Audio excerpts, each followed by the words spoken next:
Good call. Well, this has been the most on-the-spot interview I've had in a while because we're just here talking about food and how hungry we are when I'm supposed to be asking you questions about your profession, but it's fine. It's totally fine. How are you? I'm good. It's good to be here with you. Yes. Can you introduce yourself? I'm sorry, I'm all over the place right now. No, my name's Amir Yassai, and I just did a little speaker series at the LGBT Center. So I do these panels. It's just all about queer positivity and just bringing some good energy to the community. Like it's missing that a little bit. Oh, we are definitely missing that. And I mean, even in LA, I feel like the access we have and kind of the acceptance we have is truly amplified. I mean, we have a whole gorgeous facility in Hollywood just dedicated to, the LA LGBTQ plus community, which is awesome, but we can still make progress. I think every city, every state can truly make progress with acceptance and representation, which makes it so powerful that you have this speaker series. And I mean, you're doing it all on your own, which is amazing. Like, you took something and ran with it, and like I take it you're a fan of Drag Race, so you're like, I want to speak to Eureka. You reach out to her manager, you make it happen. Like, props to you. Status. Like, I literally was outside the manager, like, email. Like, because I get like that. I'm like, become like so obsessed with something, and I'm like, I'm gonna do it. And she was so cool, and she was so down and so open. And I think that's been the biggest struggle, especially kind of in the gay community, like bringing attention to a lot of these issues. Like, people don't really want to talk about it, like negative, like racism in the gay community, body shaming, transphobia. People don't want to talk about it. Yeah. So me kind of sometimes reaching out to people and DMing them, they're like, I don't want to talk about that. But then on the flip side, I get people that are so down. Yeah, like, so it doesn't. It kind of balances out, in that way. So yeah. And I think as long as we don't talk about it, it's never gonna get fixed per se. We were talking about this, before we even met. How Jack Meridew, he's one of my friends. Yeah. Shout out to Jack, you're awesome. He did a video all about kind of body image issues in the gay community, and said as long as we don't talk about it and stay silent, nothing's gonna change. And I have a lot of friends who are gay, and like, we do talk about that, but I didn't realize how big of an issue that truly was. And again, it's not addressed. It really isn't addressed. Plus, it's like, I posted a photo where I was shirtless on my Instagram, and people said I was brave, and they said I was so amazing because I'm a hairy man, I don't have a six-pack, like, I don't shave my chest. And the messages I got were really loving, but they were also like, you're brave. And I think, can we get to a place where posting a shirtless photo and not looking like a model is not bravery? Exactly. That's what I look like, so I genuinely posted what I look like. Definitely. Because instead of like having my full makeup face and wearing like tailored clothing, I was shirtless, and I was myself with my rolls, with my body fat, and I owned it. I don't work out, so I know why I don't have a fit body. I own that, and I think it was odd to me that people were like, you're brave. Definitely. That's not really bravery, that's just who I am, and that's what I look like.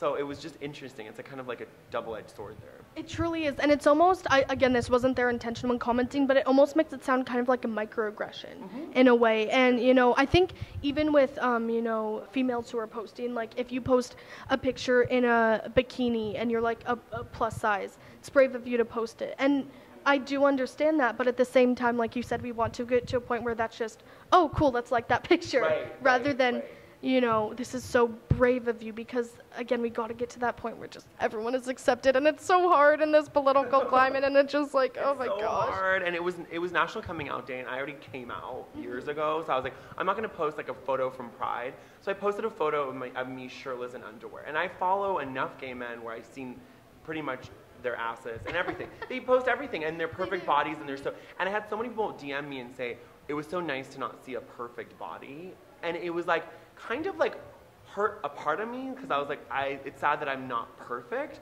but I was also empowered by that, because I was like, I'm imperfect, now I can be myself. Exactly. And I can be funny, and I can just like do what I want, and I have so much more freedom. If I want to wear a kimono, or wear full makeup, or wear like a crop top and have my like hairy belly out, I can do it. Yeah. And I just do it now, and I don't really care.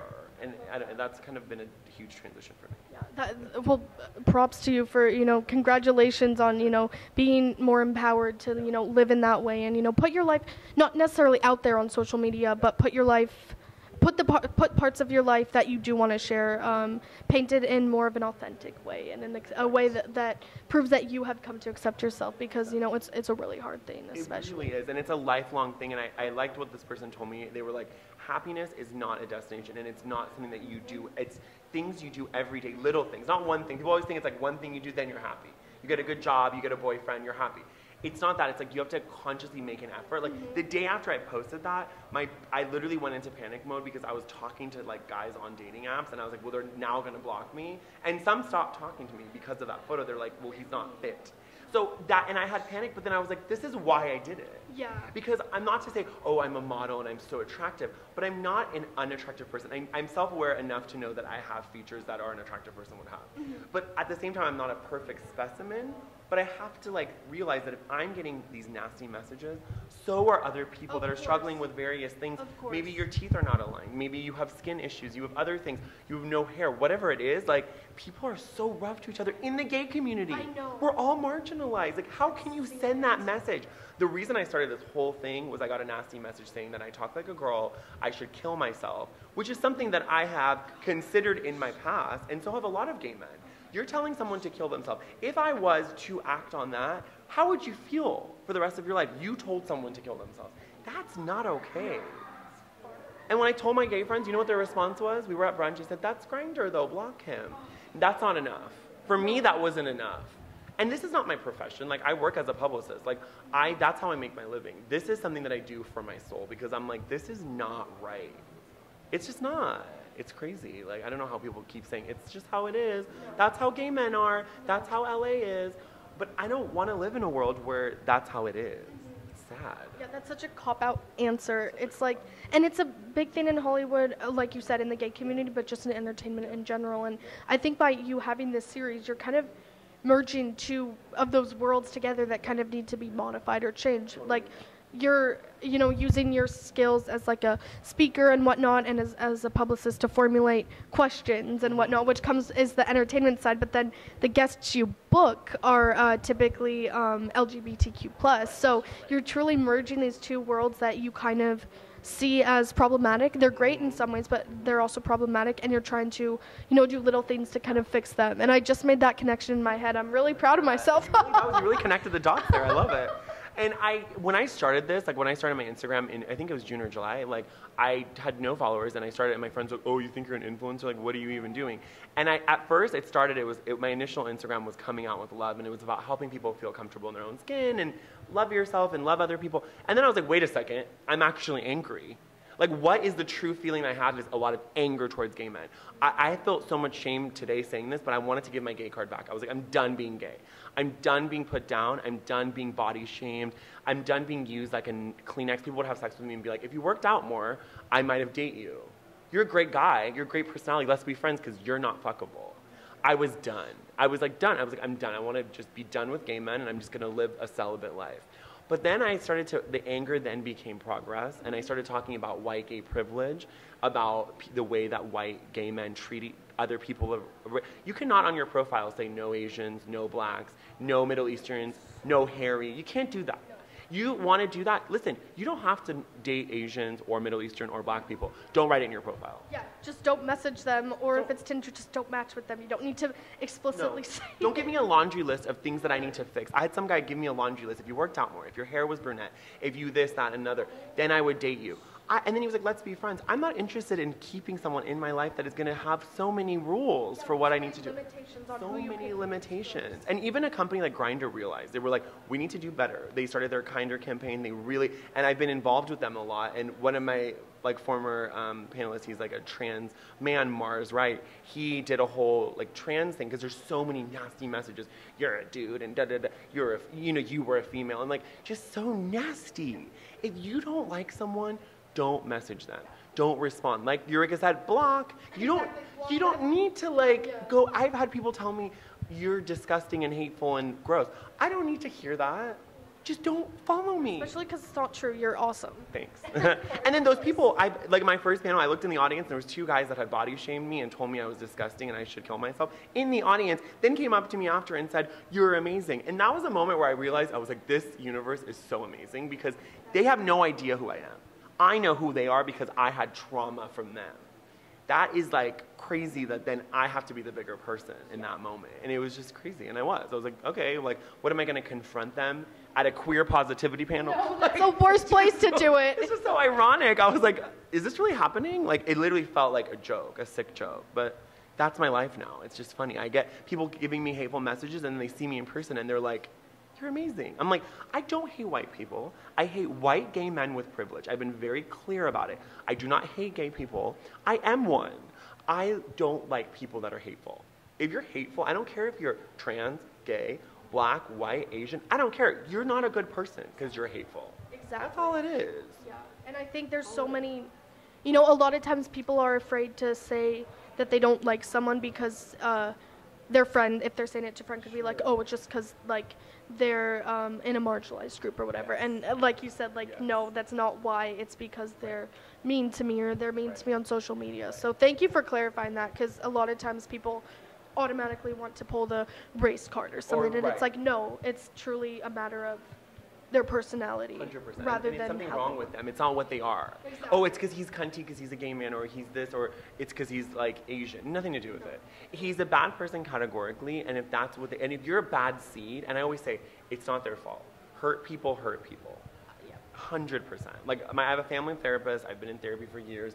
You only retaliate. When people send me nasty messages, it's only because they see a part of themselves that they hate in me. If I'm authentic, wearing a kimono, wearing lipstick, with a beard, living my life, kissing boys, like doing whatever I want, it's coming from their own lack of being able to do it. I've had people message me and say, your panel is stupid. But honey, you didn't come to it. Then how You would don't you know know. unless someone live streamed the whole thing? I mean, And I've done that live stream before, and people are like, I don't like what you're doing. Then unfollow, baby. Honey, it's really, I'm not a public figure. I'm not a celebrity. I will not hurt. I don't have a verified thing on my Instagram. I don't care. Unfollow. The people that I have on my Instagram, it's a community that I've created. It's a family. If you want to be a part of it, great. If you don't, then kick rocks and we'll see you next week. Like, I don't, see you next Tuesday. It works I love perfectly, that. yeah. I love that. Well, thank you so much for your insight, and you're a really good speaker, and everything you said really spoke to me. So thank you for providing such insight. Like for my viewers, a lot of my viewers are younger than me. I'm 22, and they're I have 12-year-olds who watch Drag Race or who are questioning their sexual orientation. So I think this will so much speak to them. And I know your Instagram is open for DMs and whatnot. So 100%. if you wouldn't mind plugging that, I mean, one for the self promo, but two so people can kind of just see what you're all about and go to a future series, maybe reach out to you. Yeah, I love a shameless promotion. So my Instagram is Amir, AMIR _ Yassai, Yas, YASSAI. I know you all say it. So I always tell my dad I was basically meant to be gay because Yassai. Yas is our last name. So DM me whatever you need. I'm always here to listen and give advice. And I put these literally 10 to 15-minute stories. Every aspect of my life is filmed. I literally am obsessed. And so I'm even doing a reality show in February, so I'm going to be very more open about gay issues on that. It's an untitled project, so we can't really get into it. Okay. But that's something that I'm doing. I'm really trying to bring a voice to people that really can't speak. And it's not LA, New York. It's the middle parts, people that are stuck in Orange County, which I'm from.